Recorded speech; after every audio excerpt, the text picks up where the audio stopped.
अभियंता कृपलानी। मुक्त महापुरुष प्रत्येक परिस्थिति में शांत रहता है। कोई भी वैश्विक वस्तुएं उसके अंतःकरण की वृत्तियों को मलिन नहीं करते हैं, इसलिए वह विमल चित्त वाला होता है।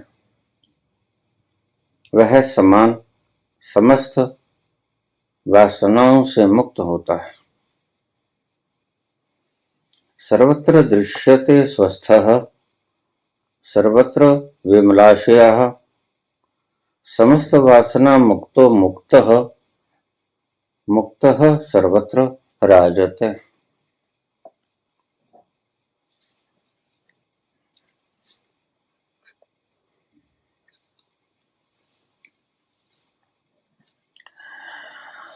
दो तल होते हैं, मैंने पहले भी बहुत बार बताया आपको।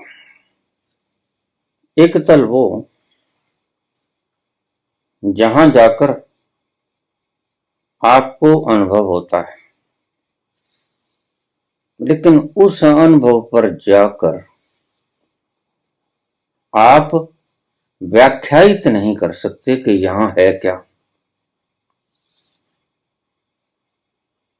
व्याख्यायित करने के लिए दूसरे तल पर आना होगा। दूसरा तल है बुद्धि का। जितने भी महान पुरुष हुए उन्होंने जाना तो उसी तल से जिस तल पर जाना जाता है, लेकिन व्याख्यायित करने में असमर्थ रहे। वहां तक पहुंच तो गए, लेकिन वहां शब्द नहीं, वहां परम खामोशी है, वहां कोई लहर नहीं उठती।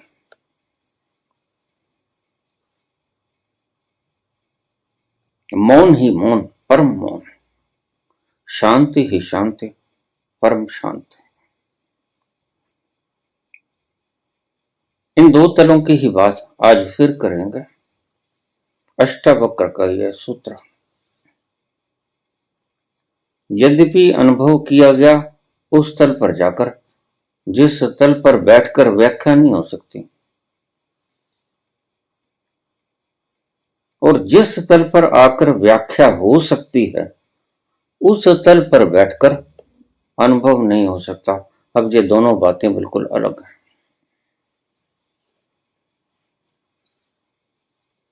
जिस तल पर तुम व्याख्यायित करने के योग्य होते हो, उस तल पर बैठे बैठे अनुभव कभी नहीं होगा, और जिस तल पर जाकर अनुभव होता है, उस तल पर जाने से व्याख्या करने में इम्पॉसिबिलिटी। वहां जाकर जान तो जाओगे, बड़ा सुख है, बड़ा आनंद है, कोई लहर नहीं,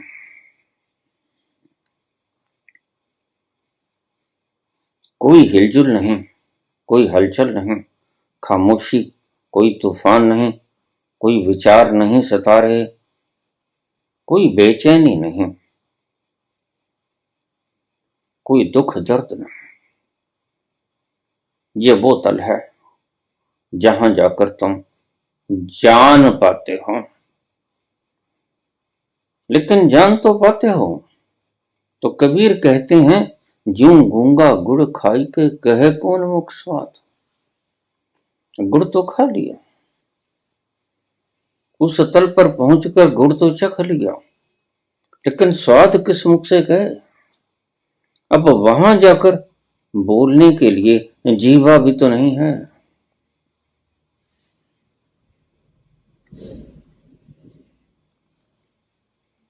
कितनी ही कोशिश कर लो, तुम्हारी सभी कोशिशें बेकार हो जाती हैं। वहां पर जाकर अनुभव ही होता है।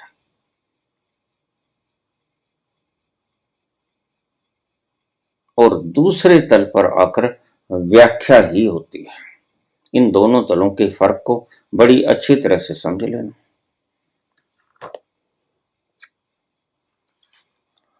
बहुत से लोग हैं जो भीतर जा नहीं पाते, बाहर बैठे बैठे ही व्याख्यायित करते हैं। शास्त्र से पढ़ लिया, गुरु से सीख लिया, शब्द मात्र उनके पास हैं और शब्द मात्रों में वो कुशल है, तो वो सिर्फ व्याख्या कर पाएंगे, अनुभव उनके पास है नहीं।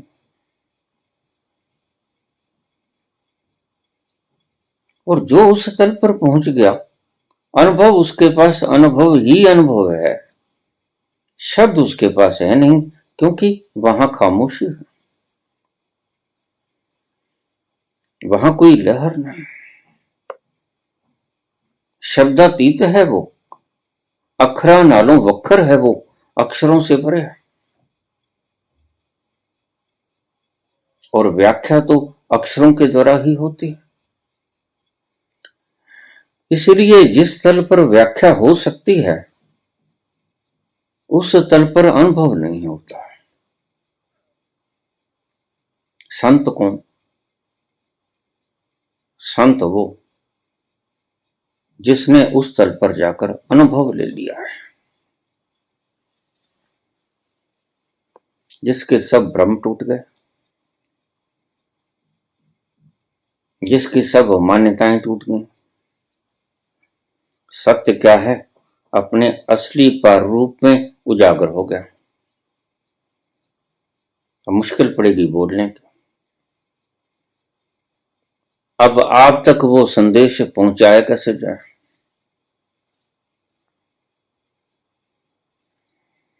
और आप तक वो संदेश पहुंचाना बड़ा जरूरी है, क्योंकि आप एक गहरी मूर्छा में जी रहे हो, आप एक गहरे भ्रम में जी रहे हो, और उस भ्रम को तोड़ना अनिवार्य है। सारी दुनिया भ्रम में जी रही है। कुछ लोग हैं, मैं ये कह सकता हूं कि दो तरह के लोग हैं, लेकिन कहने में हिचक आती है, क्योंकि दूसरी तरह के लोग कहां हैं तो बहुत समान मात्रा में नहीं है। जितनी मात्रा में व्याख्या करने वाले हैं, उतनी मात्रा में अनुभव करने वाले नहीं।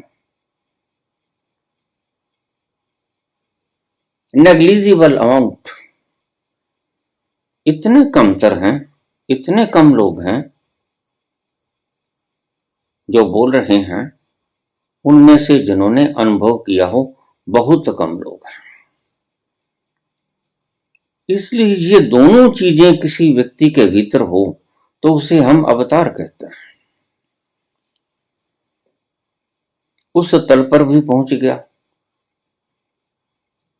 सब भ्रम भी मिट गए, आनंद और मदहोशी के खुमार में दिन भर रात सदा दिवाली सादगी और आठों पहर आनंद। और तुम कहते हो हम दुखड़े में हैं, हमसे बड़ा दुखी कोई नहीं। बिल्कुल ठीक कहते हो, इसमें आश्चर्य की कोई बात ही नहीं। और तुम दुखी किसी दूसरे के कारण नहीं, तुम दुखी अपनी गलत मान्यता के कारण हो, अपने भ्रम के कारण हो, अपने इल्यूजन के कारण हो। ये इल्यूजन टूट गया, आपका ये भ्रम टूट जाए और आप सुखी हो जाओगे। भ्रम टूटेगा कैसे?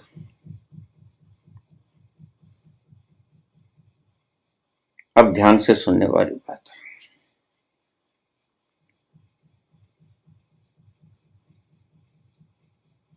या तो समर्पण हो जाए या समर्पण कर दो, बस कृष्ण यही बात कहते हैं। कृष्ण ने तो बहुत पहले समर्पण कर दिया। समर्पण हो गया उसका। अब वो तुमसे कहते हैं कि तुम अगर सुखी होना चाहते हो तो समर्पण कर दो।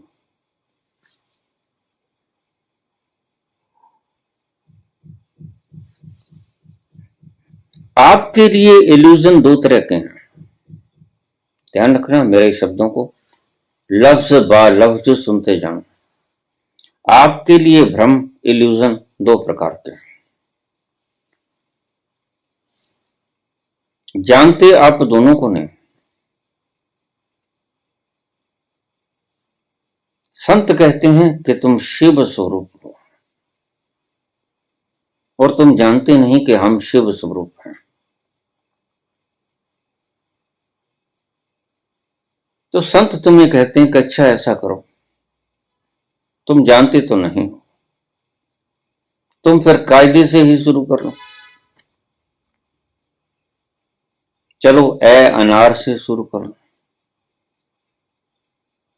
ई इमली से शुरू कर लो, आ आम से शुरू कर लो, फिर मान्यता से शुरू कर लो।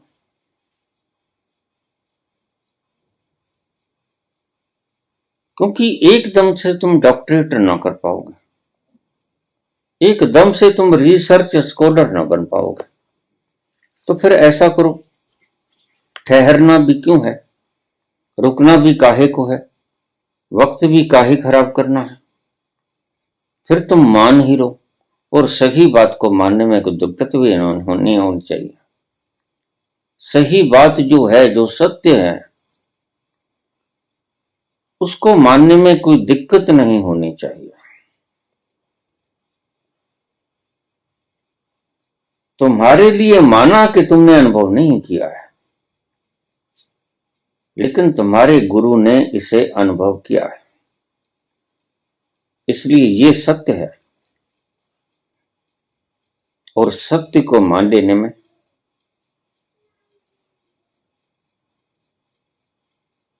कोई बुराई नहीं है। तुम परमात्मा हो, तुम शाश्वत हो, तुम शिव स्वरूप हो, यह सत्य है। तो फिर संत कहते हैं चलो ऐसा करो, मान लो कि तुम शिव स्वरूप हो, मान लो, यहीं से शुरू कर लो, और कोई रास्ता भी नहीं। और शुरू करते करते समर्पण पहले करना होता है।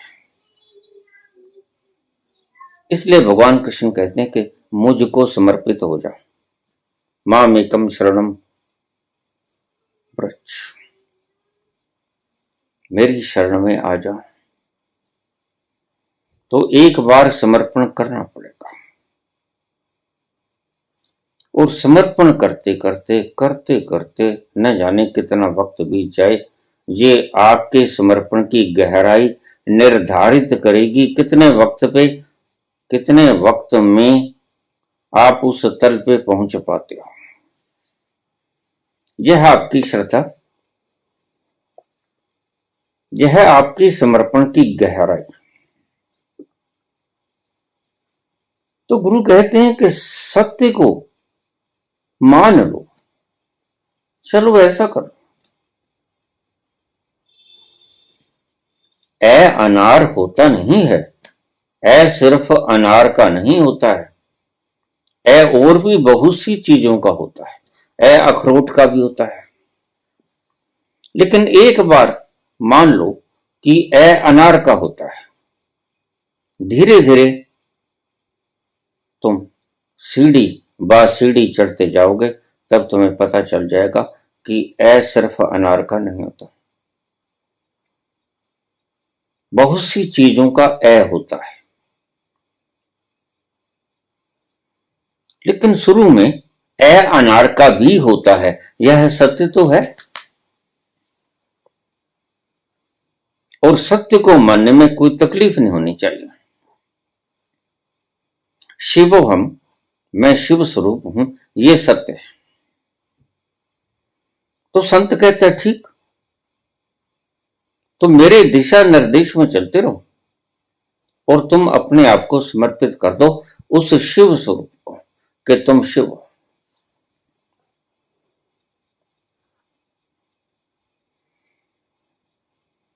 चलो यहीं से शुरू कर लो।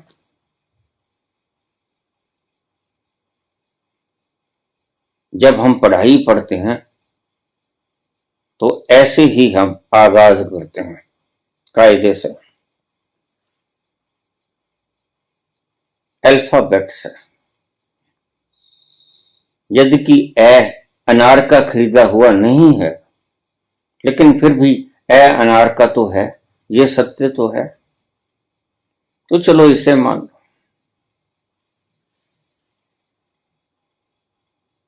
लेकिन मुसीबत यहां खड़ी होती है कि जब तुम अंध श्रेणी में आ जाते हो कि बस ए अनार का ही होता है, ये मत कर लेना।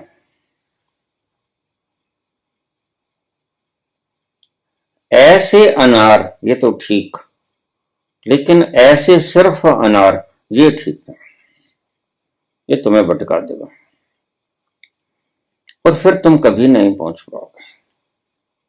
और ऐसे ही लोग गंगा तीर पर, काशी घाट पर,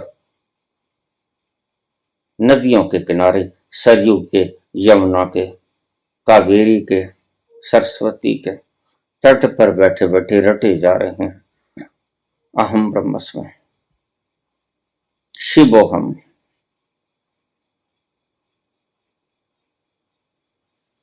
ऐसे रटने से तुम कायदे को अपनी छाती से चिपका लेते हो। बस कायदा ही सर्वोपरि है, कायदा ही परम सत्य है, लेकिन कायदा परम सत्य नहीं। परम सत्य तक पहुंचने के लिए पहली पौड़ी जरूर है, आवश्यक है, यहां से शुरू करना होगा। सत्य भी है, ए अनार होता भी है, सब ठीक है, लेकिन फिर भी ए सिर्फ अनार नहीं होता है। अगर आप इस बात को ध्यान में रखोगे तो आप भटकोगे नहीं, बहक नहीं जाओगे, तो फिर एक ना एक दिन आपको मंजिल मिल जाएगा।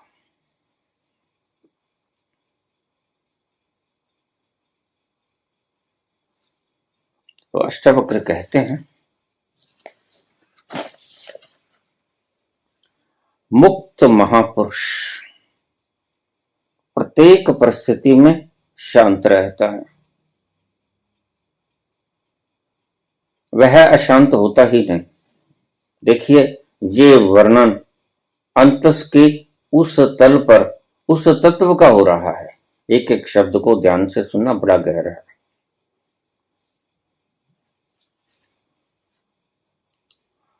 मुक्त महान पुरुष प्रत्येक परिस्थिति में शांत रहता है। कोई भी परिस्थिति आए, इन एनी सर्कमस्टेंस, वह शांत बना रहता है। परिस्थिति कोई भी हो। तो अष्टवक्र कहते हैं, जो मुक्त हो गया वह प्रत्येक परिस्थिति में शांत बना रहेगा। देखिए, व्याख्या भीतर की है, व्याख्यायित जुबान से हो रहा है। अब इन दो तलों को बराबर समझ में रखना, अन्यथा चूक हो जाएगा। दर्शन किए अपने उस भीतर के तल पर जाकर, व्याख्यायित किया अपने बाहर के उस तल पर आकर जहां सिर्फ व्याख्या ही हो सकती है। और आज धरती व्याख्याकारों से भरी पड़ी है। इसलिए तो एक एक श्लोक के इतने इतने अर्थ कर लिए जाते हैं। कृष्ण एक श्लोक बोलते हैं, प्रत्येक तथाकथित समझदार उसका अर्थ अपने हिसाब से कर लेता है।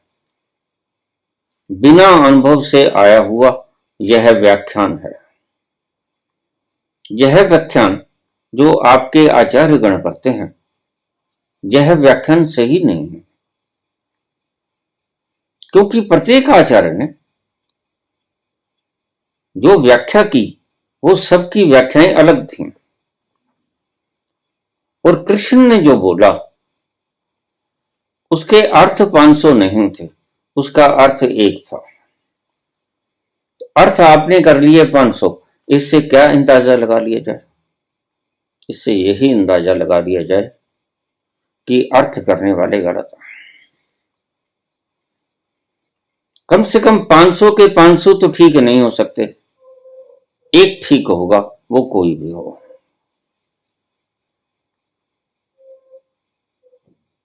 तो अनुभव से युक्त पुरुष जो वचन बोलता है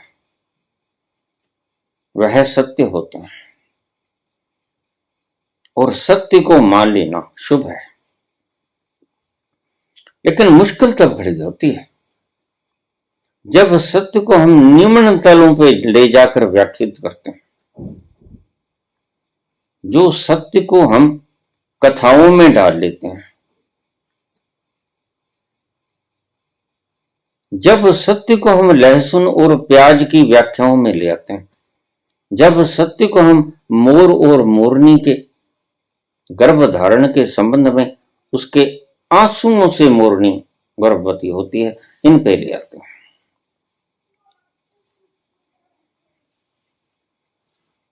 यह सिर्फ व्याख्याकार है, क्योंकि व्याख्याकार इतने निम्न तल पर जा सकता है, अनुभवी इतने निम्न तल पर नहीं जा सकता।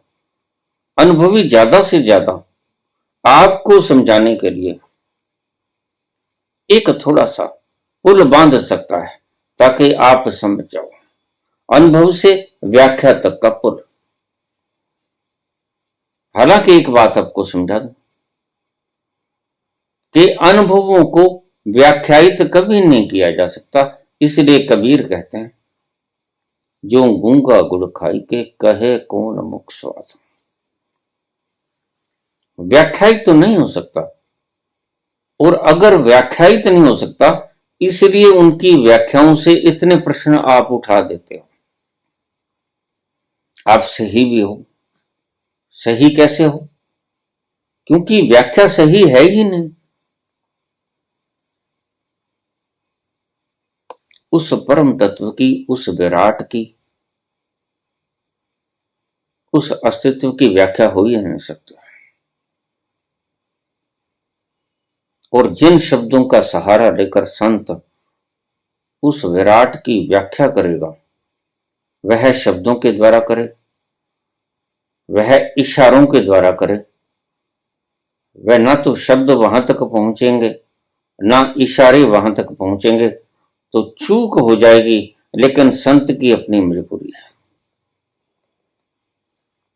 संत की मजबूरी है कि उसने वहां जाकर बहुत सुख पाया।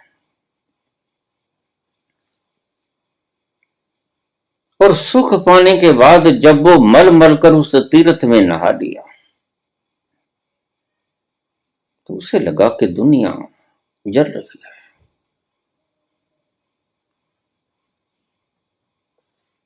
और इस आग में तो किसी वक्त मैं भी जल रहा था।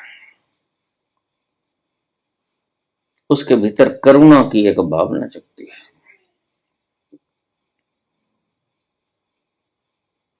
कि कैसे उस अंतस का स्वाद इन लोगों तक पहुंचा दूं। लेकिन अब यहां सबसे बड़ी अड़चन यह है कि उस अंतस के स्वाद को आप तक पहुंचाने के लिए शब्दों और इशारों के सिवा और कोई पुल है ही नहीं। और शब्द और इशारे बड़े क्षुद्र हैं, बड़े छोटे हैं उस विराट के सामने। बस यही मुसीबत आती है जब संत बोलता है, ढेरों प्रश्न आ जाते हैं, आएंगे, आने भी चाहिए।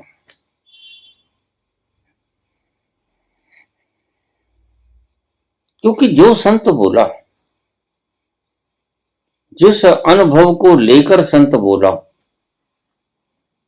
उसकी थोड़ी महक तो आपके पास पहुंचेगी, मात्र महक। उसके शब्दों के भीतर की शीतलता, उसके शब्दों के भीतर का आनंद, उसकी लड़खड़ाती जुबान जैसे इसने कुछ पी लिया। ये इतनी मदहोशी के आलम में खोया है।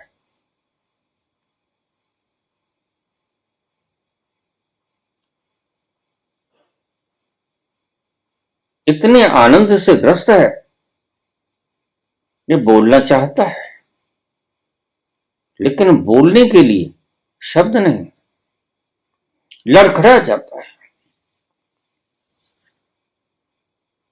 लठिया का सहारा लेता है जैसे वृद्ध पुरुष लाठी लेके चलता है। वो लठिया शब्द है, वो लठिया इशारे हैं, लेकिन इशारों से आप समझ नहीं पाते। ये मुसीबत है। इसलिए संत बोलते हैं बोलते हैं बोलते हैं, क्या करें। भीतर वो आनंद चखा, भीतर वो खुशबू मिले, भीतर वो रस चखा। बताना चाहता है आपको, मत दुखी हो, तुम क्यों परेशान हो।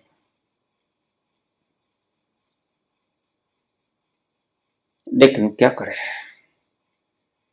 बोलने का कोई ढंग भी तो नहीं है, बोलने का कोई साधन भी तो नहीं। ऐसी चीज की व्याख्या जो सिर्फ अनुभव की जा सकती है, जिसके भीतर सिर्फ डूबा जा सकता है, विलीन हुआ जा सकता है, जिसके भीतर सिर्फ फना हुआ जा सकता है, उसकी व्याख्या शब्दों के द्वारा करेगा कैसे। शब्द बड़े रूखे सूखे हैं, शब्दों के भीतर कोई प्राण नहीं है, शब्दों के भीतर कोई सुगंधी नहीं है। फिर भी संत के कहने का अंदाज, अल्फाजों के वर्णित करने का ढंग शायद आपको मोहित कर दे, शायद आपको उस रास्ते पर चलने के लिए बाध्य कर दे। और ऐसा होता भी है। कभी कभी कोई व्यक्ति उस रास्ते पे चल भी पड़ता है, लेकिन वो कोई ज्यादा मात्रा में होते नहीं। इसलिए अक्सर अनुभव से उठा हुआ व्यक्ति व्याख्या करने में क्योंकि असमर्थ होता है, उसको बोला नहीं जा सकता, उसकी डेफिनेशन नहीं है, उसकी कोई परिभाषा है नहीं, उसकी तरफ इशारा भी नहीं हो सकता, क्योंकि संसार में कुछ भी ऐसा नहीं जिसकी तुलना की जाए उस आनंद के साथ। लेकिन इशारों में संतों ने आपको समझाया, इशारों में ऋषियों ने आपको समझाया, इशारों में कवियों ने आपको समझाया, लेकिन आप समझ नहीं पाते।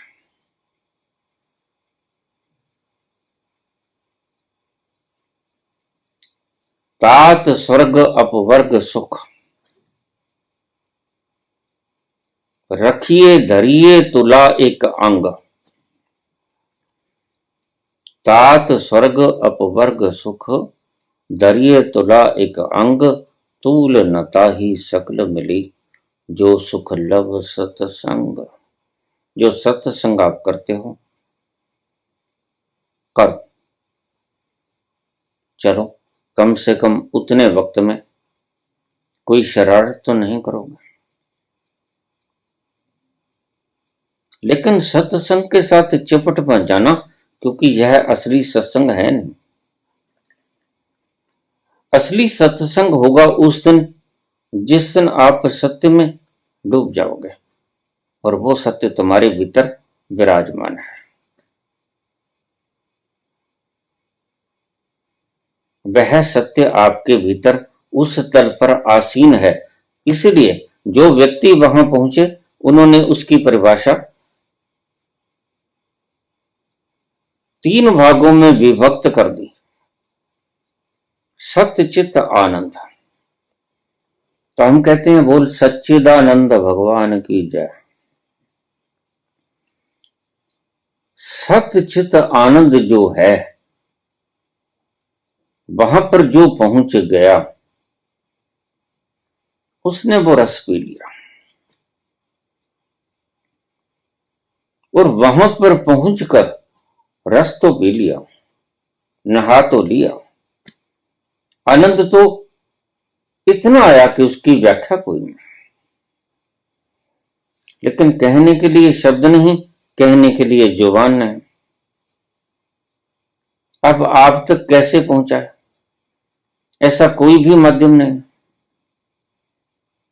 तो वह कोशिश करता है, संत पुरुष कोशिश करता है अल्फाज में कहने की, इशारों से कहने की। जैसे गूंगा आंखों की चमक मटक तड़क करके आपको समझाता है कि बड़ा मीठा है, बड़ा स्वादिष्ट है। जुबान नहीं है उसके पास कहने को, लेकिन इशारों से कोशिश करता है। इशारों से भी आप थोड़ा सा समझ जाते हो कि कुछ ऐसा शानदार है कि ये जो आंखों को मटका रहा है, अन्यथा कड़वा होता तो थूक देता, थूका नहीं। आंखों से आनंद की खुशबू खिला रहा है, तो अवश्य ही कोई ऐसा है स्वाद इसका जो शब्दों में आता नहीं। इसके पास जुबान नहीं, गूंगा है। ये 2 तल है। एक तल वो है जहां तल के ऊपर जाकर उसका अनुभव होता है, लेकिन वहां पर परिभाषा नहीं है इसकी। तो इसलिए बार बार कृष्ण कहते हैं कि अर्जुन उस तल पर जाकर बैठ जा, स्थिति प्रज्ञ हो जा, वहां स्थित हो जा जहां तेरी प्रज्ञा है। बार बार कहता है, और वही असली तल है तुम्हारा। लेकिन तुम्हारे मार्गदर्शक तुम्हें हर पल भटका देते हैं। तुम क्या करोगे, अभी कच्चे खिलाड़ी हो। और बुद्धि फैसला नहीं कर पाती, क्योंकि बुद्धि अनुभवहीन है। बुद्धि के पास कोई अनुभव नहीं,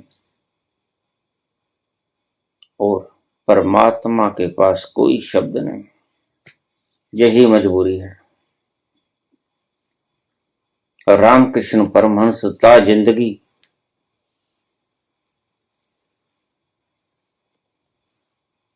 ढूंढते रहे कि मैंने जो पाया उसकी खुशबू को बिखेरेगा कौन। मैं तो अनपढ़ हूं, मेरे पास शब्द कम है नहीं, ऐसा समझ लो। और खुशबू इतनी घनी है कि ये व्याख्यायित नहीं होती। आनंद इतना घना है कि इसको बोलूं भी तो कैसे बोलूं, कोई इशारा भी तो नहीं कर सकता। तो ता उम्र इसी इंतजार में बैठे रहे, और नरेंद्र आ गया, विवेकानंद। विवेकानंद की आंखों की चमक देखते ही रामकृष्ण को तसल्ली हो गया कि हाँ, यह बच्चा मेरे शब्दों को, मेरे अनुभव को शब्दों में बदल पाया। इसमें यह प्रतिभा है, इसके पास शब्द हैं, मेरे पास अनुभव है, और मैं अपना अनुभव इसमें उंडेल दूं। व्याख्या करनी भली भांति ये जानता है, तो बात बन जाएगी।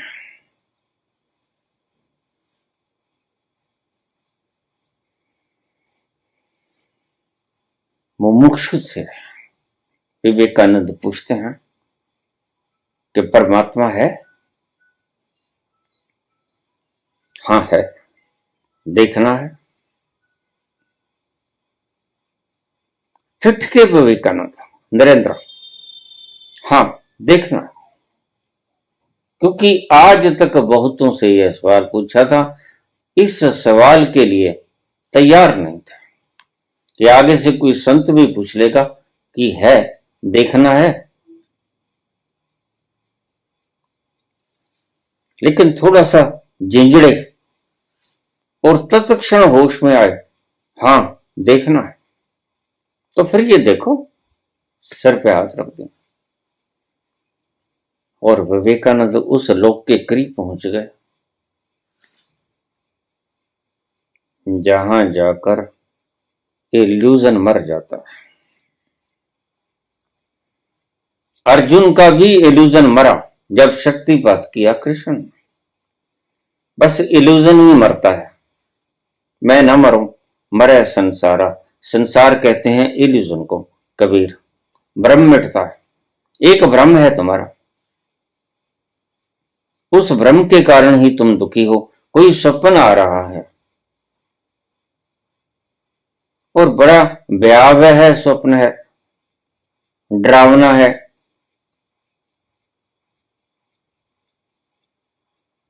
वह अपने आगोश में तुम्हें लपेट लेता है। तुम डर रहे हो, चिल्ला रहे हो, चिंताग्रस्त हो, लेकिन सपना है। और तुम उस डर के मारे सोए सोए चिल्लाने लगते हो, कोई है बचाओ, कोई है तो बचाओ, अरे मरे, कोई बुलाओ, कोई रक्षा करो। और कोई जागता हुआ व्यक्ति आपके पास आकर आपको झंझोड़ देता है, थपथपा देता है कि उठो।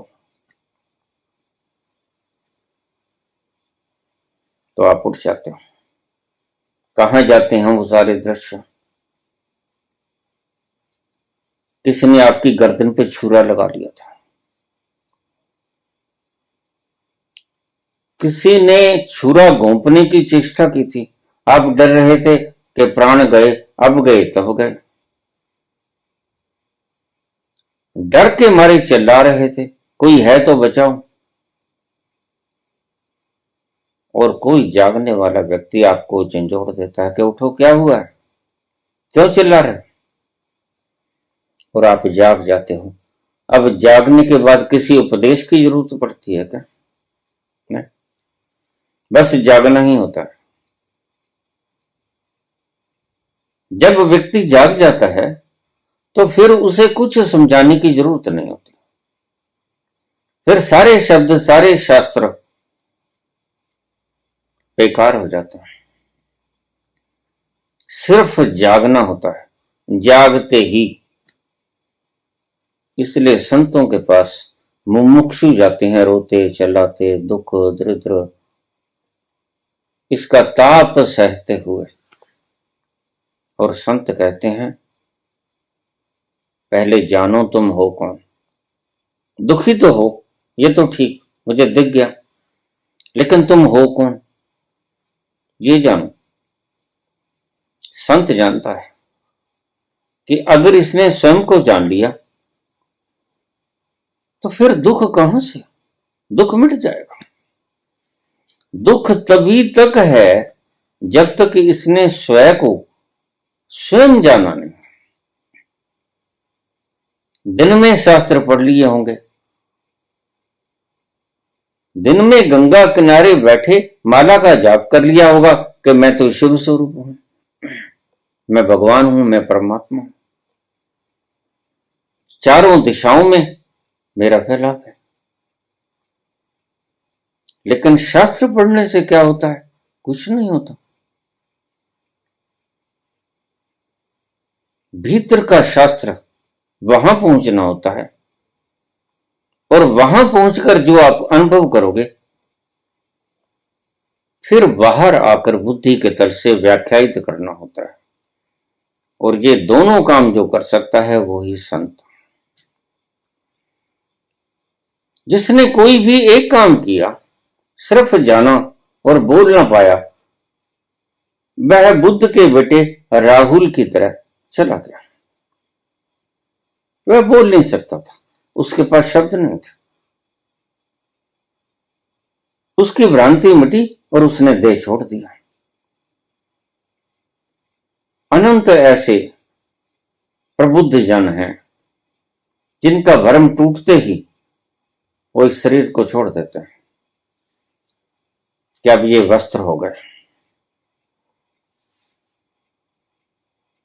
लेकिन जिसके लिए शरीर अभी वस्त्र नहीं है, जिसके लिए शरीर तो अभी वस्त्र है ही नहीं, जिसके लिए शरीर के ऊपर डाले हुए वस्त्र ही वस्त्र हैं, वो क्या करेगा? वह तो अज्ञानी है। वह तो इन स्वयं के वस्त्रों को ही अपना होना समझता है, शरीर को अपना होना समझता है, अपने विचारों को, भावनाओं को अपना होना समझता है। वह तो बहुत परिकल्पनाओं से युक्त है। उसके भीतर तो अंदेशे ही अंदेशे हैं, संदेह ही संदेह। और भगवान कृष्ण कहते हैं जिसके मन में संदेह है, एक भी उसका विनाश हो जाता है। और कृष्ण कहते हैं कि संदेह मिटेगा आत्मस्थ होने से, संदेह मिटेगा अपने उस तल पर जाने से। उससे पहले संदेह नहीं मिटेगा। उससे पहले तुम्हारे मोटिवेशन स्पीकर चाहे कुछ भी बोलते रहें, संदेह नहीं मिटेगा। शब्दों से शब्दों की काट हो जाएगी बुद्धि तक सिर्फ। लेकिन ध्यान रखना, कोई भी शब्द आप तक नहीं पहुंचता जो वास्तव में तुम हो। ना शब्द पहुंचता है, वहां शस्त्र नहीं पहुंचता, वहां आग नहीं पहुंचती, वहां बाढ़ नहीं पहुंचती, वहां तूफान नहीं पहुंचता, जहां आप हो, जो आप हो। तो शब्द कैसे पहुंच पाएंगे? तो ये तो आपने शब्दों की भ्रांतियां खड़ी कर ली थी। वो आपके मोटिवेशन स्पीकर उन भ्रांतियों को तोड़ देते हैं और आप कहते हो आह मजा आ गया, ये तो बड़ा ज्ञानी है। नहीं, ज्ञान बुद्धि के तल पर होता नहीं। ज्ञान जिस तल पर होता है वो उस तल पर होता है जिसे कृष्ण कहते हैं स्थिति प्रज्ञ हो जाओ। उस तल पर ज्ञान ले लो, और अगर उस तल पर ज्ञान लेकर तुम्हारे मन में ये व्यथा उठे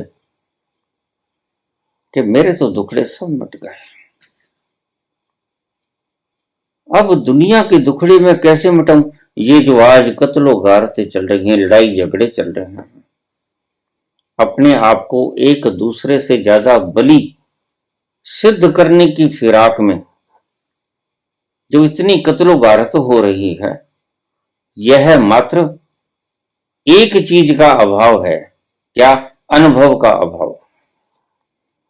अगर इन लोगों को अनुभव हो जाता तो ये कतई ऐसा पागलपन का काम नहीं करते थे। बुद्ध कभी किसी की हत्या नहीं करते, गांधी कभी किसी की हत्या नहीं करते, बुद्ध अहिंसक हैं, गांधी भी अहिंसक है, खुद मर जाएंगे, खुद चलकर चले जाएंगे अंगुली माल के पास, लेकिन उनके हाथों में शस्त्र नहीं होगा। बुद्ध मर सकते हैं, किसी को मार नहीं सकते।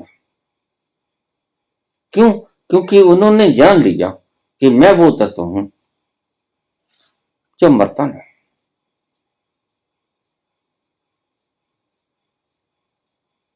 कृष्ण भी जानते हैं कि मैं वो तत्व हूं जो मरता नहीं, और दूसरा भी वो तत्व है जो मरता नहीं। ये दो तल हैं।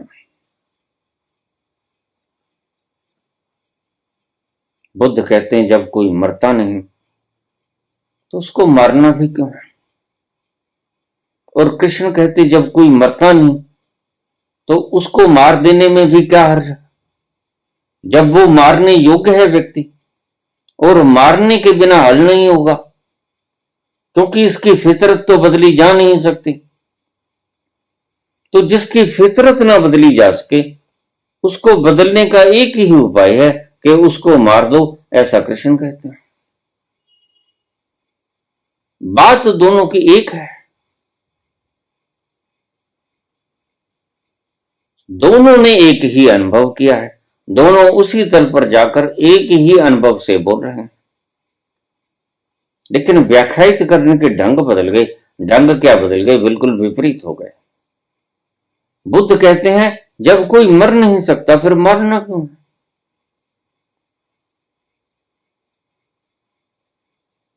और कृष्ण कहते हैं जब कोई मर ही नहीं सकता अर्जुन, वासांसी जीर्णानि यथा विहाय नवानि गृह्णाति नरोपराणि तथा श्री राणी विहाय जीर्णा अनन्याणि संयाति नवानि देहि।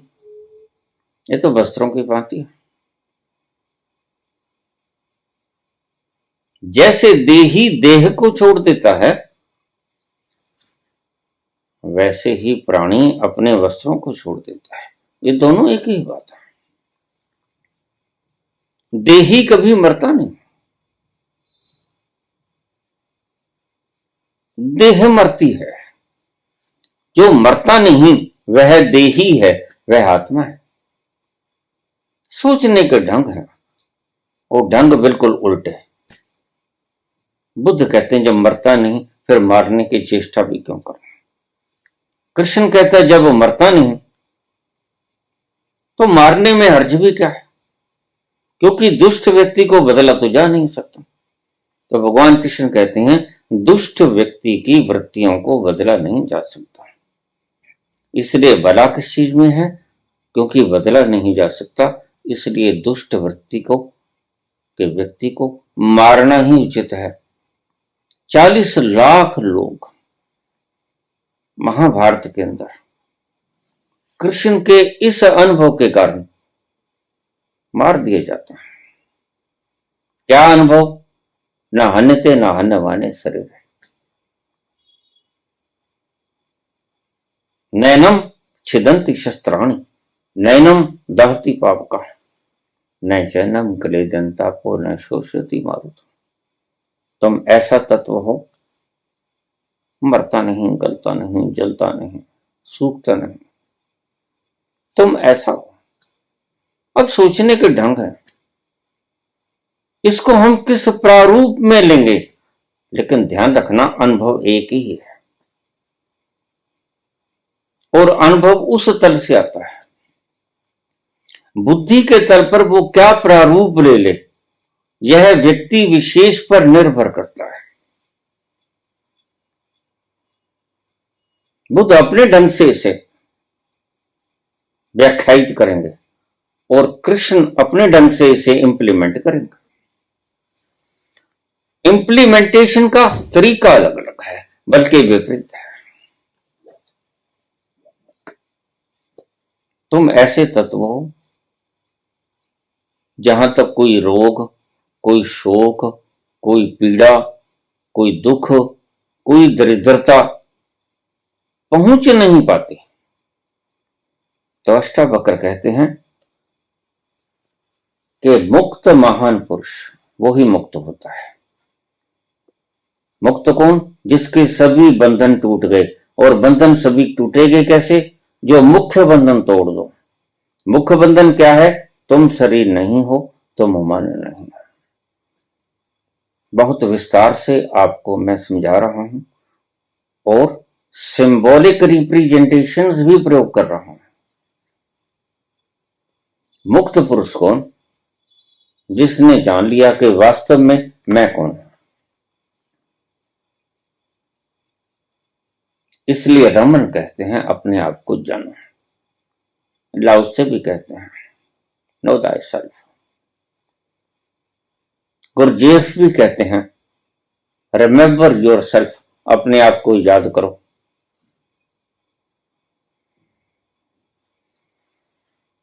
उस तल पर जाकर पता लगेगा कि तुम हो कौन। उस तल पर जाकर याद आएगी कि तुम हो कौन, और जैसे ही तुम्हें याद आएगी कि तुम हो कौन, सारे बंधन टूट जाएंगे, छिन्न भिन्न हो जाएंगे, जल जाएंगे, स्वाहा हो जाएंगे। जब मूल परिभाषा ही बदल दी गई, पहले तुम्हारे सारे क्रियाकलाप इस फाउंडेशन के ऊपर चलते थे कि मैं शरीर हूं, मैं मन हूं, और अब तुम्हारे सारे क्रियाकलाप इस बात पर चलते हैं कि मैं मन नहीं हूं, मैं शरीर नहीं हूं। तो जब फाउंडेशन ही पलट दी गई तो निश्चित रूप से तुम्हारी व्याख्याएं बदल दी जाएंगी। जो तुम्हें पहले अनुभव होता था, उस स्थिति में जब तुम शरीर थे तुम मन थे, वो तुम्हें अब नहीं अनुभव होगा। जिस स्थिति में तुम शरीर नहीं रहोगे तुम मन नहीं रहोगे। इसलिए मंसूर जब जानते हैं कि मैं खुद खुदा हूं, तो बोलते हैं, उद्घोष करते हैं, अनल हक।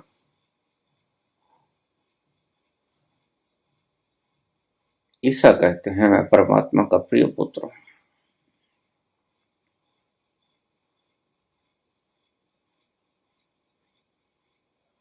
और बहुत कहा जाता है, मंसूर के गुरु को भी समझाएगा, जुन्नैद को, कि इस मूर्ख को समझा लूं। इस्लाम इस बात को नहीं मानता कि तुम खुद खुदा हो। इन शास्त्रों में लिखी इबारतों ने बहुत संतों को जीवन विहीन कर दिया, बहुत संतों से शरीर छीन लिया गया। गुरु अर्जन देव उबलती हुई तवी के ऊपर बैठा दिए जाते हैं, गर्मी का महीना, ऊपर से जलता हुआ रेत डाला जाता है। गुरु तेग बहादुर को बैठे हुओं को सिर कलम कर दिया जाता है। ये धर्म बदल लो, गुरु तेग बहादुर कहते हैं धर्म बदला ही नहीं जा सकता। जो बदला ही नहीं जा सकता, मैं उसे कैसा बदलूं? धर्म वो तत्व है जो बदला नहीं जा सकता, और तुम कहते हो धर्म बदल लो। ये कैसे संभव है? झूठ मैं ना कर पाऊंगा और सत्य को तुम मान नहीं पाओगे, क्योंकि सत्य को तुम जानते हैं। तो उनका सिर कलम कर दिया जाता है। गुरु अर्जुन देव शहीद हो जाते हैं, मंसूर के हाथ पांव काट लिए जाते हैं, और ये सत्य बोल रहे थे। इनका किसी से द्वेष भी नहीं था, इनकी किसी से दुश्मनी भी नहीं थी। गुरु गोविंद सिंह के साथ किसकी दुश्मनी थी? संत पुरुष का दुश्मन कोई होता ही नहीं। संत पुरुष के साथ दुश्मनी करने वाले तो बहुत होते हैं, लेकिन संत पुरुष किसी को अपना दुश्मन नहीं समझता, क्योंकि जिसने रोए रोए में, जर्रे जर्रे में स्वयं का ही स्वरूप देख लिया, वह दुश्मनी करेगा कैसे? जो ब्राह्मण हो गया, जिसने अणु अणु को ब्रह्म, अणु ब्रह्म ब्रह्म को, अणु को अपना ही रूप समझ लिया, देख लिया, वह दूसरे को छोटा बड़ा कैसे कहेगा? वह भेद भाव कैसे फैलाएगा? वह इन गली सड़ी बातों का दुष्प्रचार क्यों करेगा? लेकिन हां, जिसे पता नहीं चला वह इन बातों का प्रचार करेगा, उसकी मजबूरी है। तो मुक्त पुरुष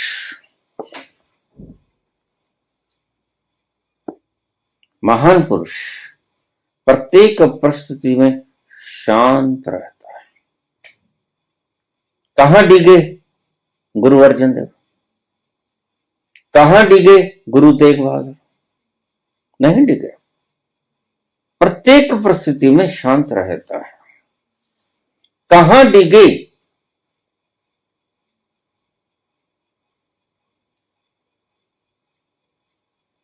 ईसा मसीह, बल्कि उन्होंने फरियाद की, ओ गॉड फॉरगिव देम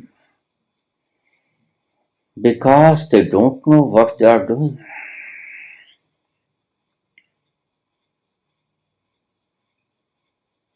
किसी को काट दिया जाता है, किसी को जहर पिला दिया जाता है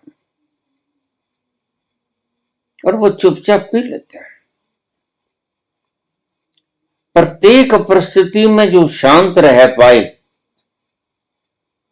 देखिए मैं पहले भी बता चुका हूं, ये भीतर की परिभाषा है। इसको खोपड़ी में रमा तो लेना क्योंकि ये सत्य है, लेकिन इसको मात्र रिपीटिशन में मत ले जाना।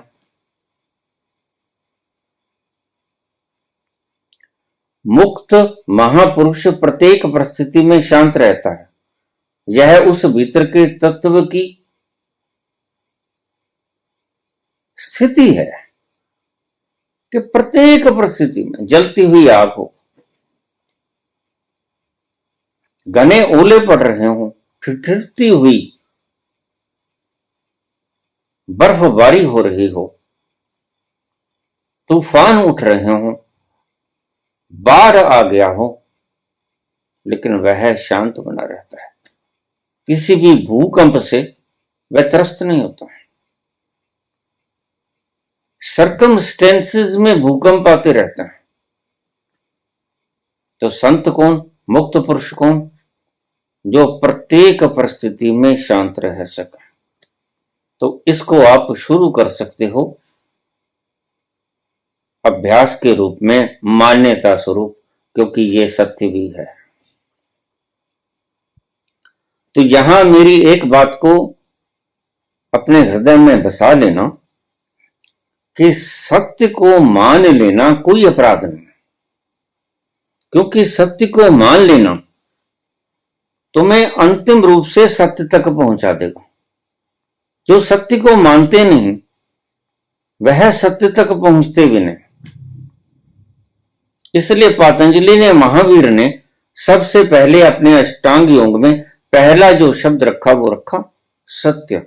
सत्य, अहिंसा, अस्तेय, ब्रह्मचर्य, अपरिग्रह। सत्य से शुरू करो और सत्य तक पहुंच जाओ। सत्य पहले मानता के रूप में आएगा, लेकिन उसमें सच्चाई का अंश होगा। ए अनार, यह सत्य है, लेकिन ए अनार ही नहीं है, यह भी सत्य है। तो उस पूड़ी के साथ चिपट मत जाना, अगली पूड़ियों को तैयार रहना कवर करने के लिए। और भी पूड़ियां हैं, बस यही मेरे समझाने का अर्थ है। कोई भी वैश्विक वस्तुएं, किसी भी विषय, कोई भी विषय, उसके अंतःकरण को, वृत्तियों को मलिन नहीं करते। वह तत्व कभी मलिन नहीं होता। इसलिए भगवान राम ने भी कहा, निर्मल मन जन सोई मोहि भावा। जो निर्मल है, जो मलिन नहीं है, वो तत्व की बात करते हैं। मोही, मोही शब्द उस तत्व के लिए प्रयोग किया है। निर्मल मन जन सोई मोहि पावा। मुझे वही व्यक्ति पाता है जो निर्मल मन होकर चलता है और निर्मल तक ही पहुंच जाता है। और कबीर ने भी कहा, कबीरा मन निर्मल भयो, कोई मैल ना रहा इसमें। जूं गंगा को नीर, तो फिर क्या होगा? पाछे पाछे हरि फिरे, कहत कबीर कबीर। अभी तो तुम परमात्मा के पीछे पीछे फिरते हो। इसलिए मैंने कल के प्रवचन में कहा कि परमात्मा को पाने की मांग सबसे बड़ी वासना है। अभी तुम परमात्मा को मांग रहे हो। छोटी मोटी चीज को क्या मांगना होता है? सीधा परमात्मा को ही मांगू, ये बड़ी से बड़ी वासना है। तो कबीर कहते हैं ये मिलेगा कैसे? कबीरा मन निर्मल भयो। अभी तुम परमात्मा के पीछे दौड़ रहे हो और मन मलिन है, लेकिन कबीर कहते हैं ऐसा नहीं चलेगा, मन को निर्मल करना होगा। जो गंगा को नीर, जैसे गंगा का नीर होता है, गौमुखी से निकलता हुआ डिस्टिल्ड वाटर, फिर मिलेंगे परमात्मा। पाछे पाछे हरि फिरें कहत कबीर कबीर। तुम कहते हो परमात्मा परमात्मा आ जाओ आ जाओ, फिर परमात्मा कहेगा कबीर कबीर आ जाओ। बस यही फर्क है, और ये फर्क बहुत बड़ा है। ये उलट बात हो गई।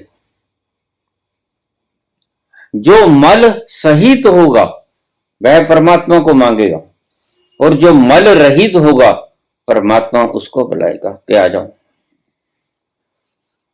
वेद बड़ा गहरा है, फर्क बड़ा सूक्ष्म है।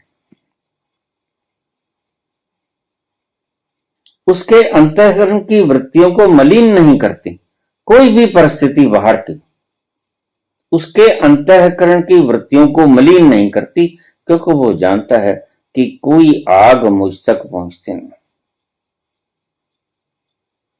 कोई शस्त्र मुझे काट नहीं सकता, वायु मुझे सुखा नहीं सकती, पानी मुझे गला नहीं सकता। इसीलिए वह विमल चित्त वाला होता है, वही बिना बिना मल के निर्मल। निर्मल और विमल इसमें कोई फर्क नहीं।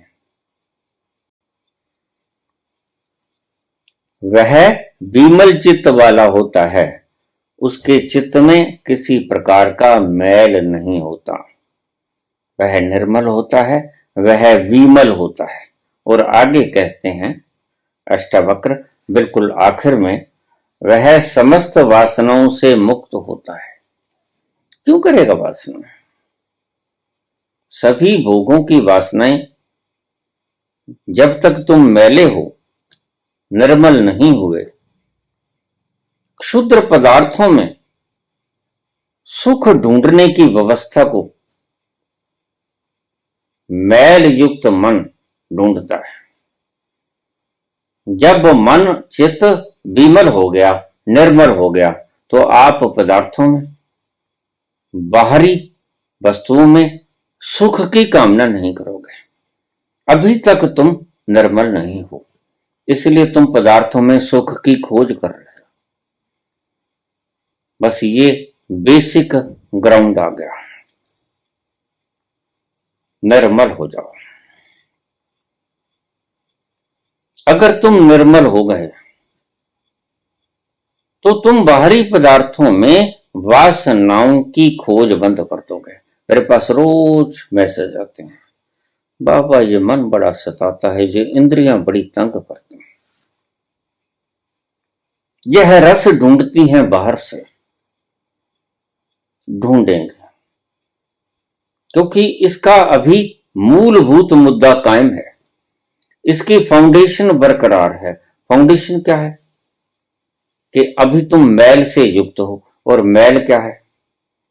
अभी तुम खुद को इंद्रियों की बातें ही जानते हो, ये मैल है। अभी तुम खुद को मन की तरह ही जानते हो, विचारों की तरह, भावनाओं की तरह ही जानते हो। लोग तो किसी की भावनाएं त्रस्त हो जाएं, टूट जाएं, तो कोर्ट्स में भावनाओं के टूटने का केस दायर कर देते हैं। यानी वो निर्मल चित्त के हैं नहीं, वो मल सहित चित्त के होते हैं। अभी उनकी भावनाएं वो खुद हैं, भावनाओं से अलग होना उन्होंने देखा नहीं। अभी ये दृश्य, अभी ये अनुभव उनके सामने नहीं आया कि मैं भावनाएं हूं नहीं। जब भावनाएं मैं हूं नहीं तो टूटेंगी कैसे? जब शरीर में हूं नहीं तो मिटेगा कैसे? इसलिए अभी तो तुम मौत से डरोगे, कपोगे, क्योंकि अभी तो तुम शरीर हो। कितना ही अकड़ के तन के खड़े हो जाओ, लेकिन अभी तो तुम मरोगे, तुम्हारा भीतर तो कंपेगा। सही निडर व्यक्ति कौन होता है? सही वीर व्यक्ति कौन होता है? इसलिए हमने अध्यात्म में एक व्यक्ति को वीर की उपाधि दी। वो कौन थे? वर्धमान। और वीर ही नहीं, महावीर। महावीर उनका नाम नहीं था, महावीर उनकी उपाधि थी। उनका असली नाम तो था वर्धमान। तो वर्धमान को हमने महावीर की किताबें दी। कारण कारण वो सचमुच वीर थे। उन्होंने जान लिया था कि मैं हूं कौन। और सत्य में वीर वही होता है जो अपने आप को मानता नहीं कि मैं वीर हूं, जो अपने आप को जानता है कि मैं शरीर नहीं, मैं मन नहीं। जब ये तुम जानोगे तभी तुम वीर कहलाओगे, तभी तुम महावीर कहलाओगे। उससे पहले तो तुम कायर ही रहोगे। बाहर से कितना ही अकड़ के खड़े हो जाओ, बाहर से कितनी ही उद्घोषणाएं करो कि मैं डरता नहीं, लेकिन तुम डरोगे। तुम्हारी कथनी और करनी में फर्क होगा। जब तक तुम शरीर हो तुम मरोगे, जब तक तुम मन हो तब तक तुम्हारी भावनाओं को कोई ना कोई ठेस पहुंचाएगा। जब तक तुम विचार हो तब तक तुम्हारे विचारों को तोड़ने वाला मौजूद रहेगा। इसको फाउंडेशन से ही हटा दो। कैसे हटाओगे? अनुभव के द्वारा। और अनुभव होता है उस तल पर जाकर जहां मैं कहता हूं, जहां शब्द नहीं निकलता, जहां घोर चुप्पी है, जहां परम खामोशी है, जहां इतनी सी भी सरसराहट नहीं कि आपके पास से एक हवा का झोंका भी निकल जाए, उतना भी बाधा बन जाएगा। वो आ रहे हैं, सांसों जरा आहिस्ता चलो। वो आ रहे हैं, सांसों जरा आहिस्ता चलो। धड़कनों से भी इबादत में खलल पड़ती है। जब ऐसी स्थिति आ जाए कि धड़कनें भी इबादत में खलल डालना शुरू कर दें, तो फिर तुम समझ लेना कि हमें हमारा मुकाम मिल गया। हम वहां पहुंच गए जहां परम आनंद है, जहां खुमारी ही खुमारी है, जहां कोई डर नहीं, जहां कोई वैरी नहीं। इसलिए मूल मंत्र के अंदर जपजी साहब में बाबा नानक ने जो शब्द बोले वो सारे शब्द उस तल के लक्षण है। निर्वैर है वो, निर्भय है वो, खुद के प्रकाश से प्रकाशित है वो। ये उसकी व्याख्या है, उस तल की व्याख्या है। एक ओंकार, बस वो ही है सब जगह, उसकी ही गूंज है सारी सृजना में। सत्य नाम, उसका ही नाम सत्य है, और बाकी सभी नाम झूठे हैं, बाकी तुम्हारी लिपियों के बनाए हुए हैं। ओंकार ही सत्य है। जो गूंज रहा है वो ओंकार, जो तुम गुंजा रहे हो वो ओंकार नहीं। एक ओंकार सतनाम, कर्ता पुरुष, वही करता है। तुम कुछ नहीं करते, तुम कर्ता का अभिमान मात्र पालते हो, करते तुम कुछ नहीं। कर्ता पुरुष,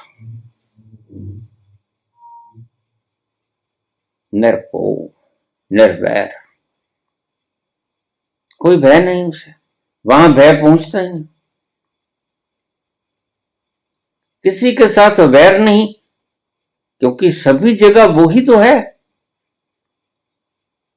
अकाल मूर्त, वहां पर मृत्यु का कोई प्रवेश नहीं होता।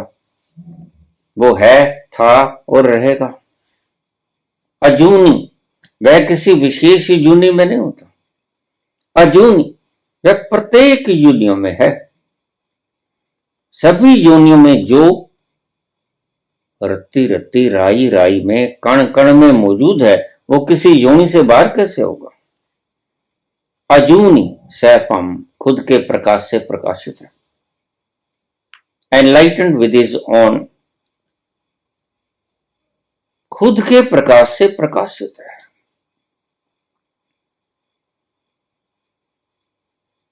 गुरु प्रसाद, बड़ा प्यारा शब्द है।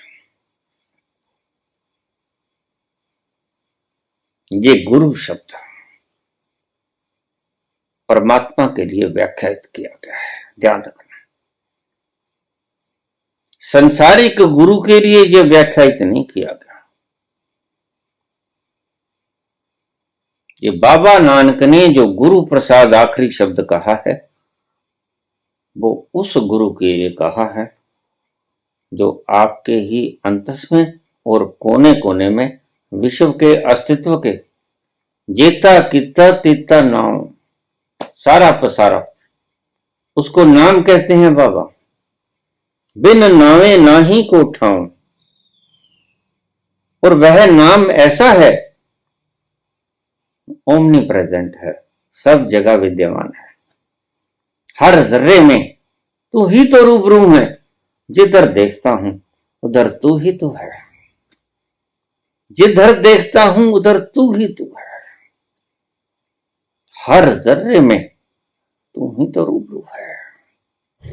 ईशावास्यमिदं सर्वम यत् किंच जगत्याम जगत, ईश्वर इस जगत के कण कण में व्यापक है। धन्यवाद।